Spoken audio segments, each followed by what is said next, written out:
Connolly Huth.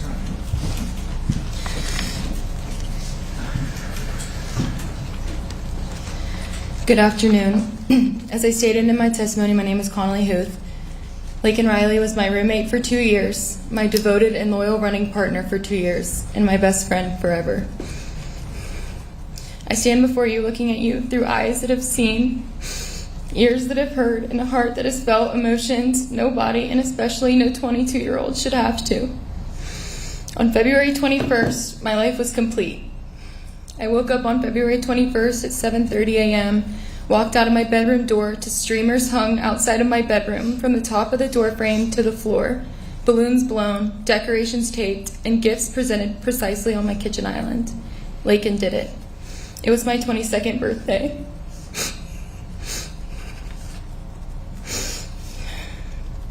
She had a 5 a.m. nursing clinical, yet she woke up at 4:30 a.m. to make me feel loved and appreciated, because that is who Laken Riley was. I went to dinner that night with my roommates and my family, and ended the night with my roommates, and especially Laken, showering me with love. It is clear and evident that this defendant, Jose Ibarra, has never felt this type of love and appreciation. I've been impacted by this brutal cowardice and preventable tragedy in every way, shape, and form. I no longer have a best friend that I relay every thought or worry to. I no longer run every day. I lost my partner, and I lost the joy of what running was before Laken was taken from us. I cannot imagine running when I constantly am looking over my shoulder in public, wondering if I am next. I live with excruciating guilt every day that I was not accompanying Laken on this run, and that it was her and not me. And I hope and pray that it will never happen again to anyone. Along with this, the crime that this monster committed ruined one of the most special places in our friendship. Lake Herrick was Laken and I's safe space. We loved to go on running adventures throughout the park together. We had a code called dock time. Dock time consisted of either ending our runs or taking a calming walk to the dock at Lake Herrick. Here we would sit in silence, play music, or talk while sitting on the dock, simply enjoying each other's presence. All it took was a text saying, "I need dock time," and we were on the way to debrief whatever we needed to discuss. Now, when I think of this beautiful spot, I think of the terror and horror my sweet best friend had to endure at the hands of this monster. I think of all the things I have to do now to remember Laken. At times, I forget how she laughs or how she sounds, and I have to resort to looking through my camera roll of hundreds of videos I have. Videos where I talk to my future kids and introduce them to their Aunt Laken in college. To talk to my friend, I have to drive 20 minutes to her grave and sit and talk to her with no response, screaming at the sky.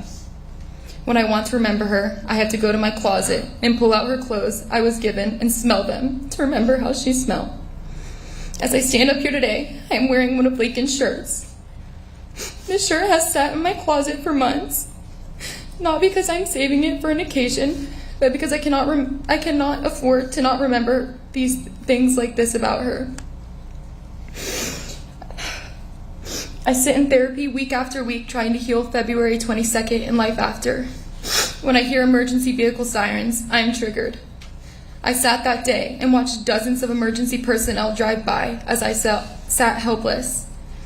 My roommates and I had to draw our own conclusions that the pinnacle of our house was no longer here when we watched a coroner drive by us after sitting at the fields for 2 hours with no answers. Our fears were confirmed when we received a university-wide email that alerted students, faculty, and staff that a female was deceased. I lost faith in humanity the day that my kind, selfless, beautiful, smart, loving, and perfect best friend left this earth.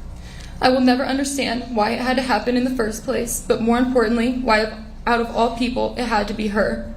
The world lost a girl who would take the clothes off her back for her family, friends, and even strangers, who studied and devoted her life to Christ and nursing so she could save lives and make a difference in this world. Laken cannot be replaced. If you had the ability to bring her back out of all this, I would give up every earthly possession I have to see her infectious smile, hear her contagious laugh, and her infamous "love you, girl," and I would hug her neck, but you cannot. Laken made this world, and more specifically my world, better. My first 2 years of college, when I did not know Laken, I went home all the time. My last 2 years of college, you had to drag me home. That was because Laken was my person. So, Your Honor, I wish to proclaim the maximum sentence for the defendant, as I will never be the same, her loving, beautiful family will never be the same, and this world will never be the same. I hope this sentencing sets a precedent, so it stops with Laken and fails to happen to anyone again. Laken was a hero and a warrior. She died a hero and a warrior, and she is a hero and warrior to all of us.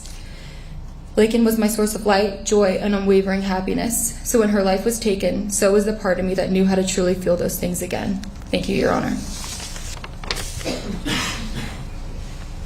Lily Steiner, Your Honor.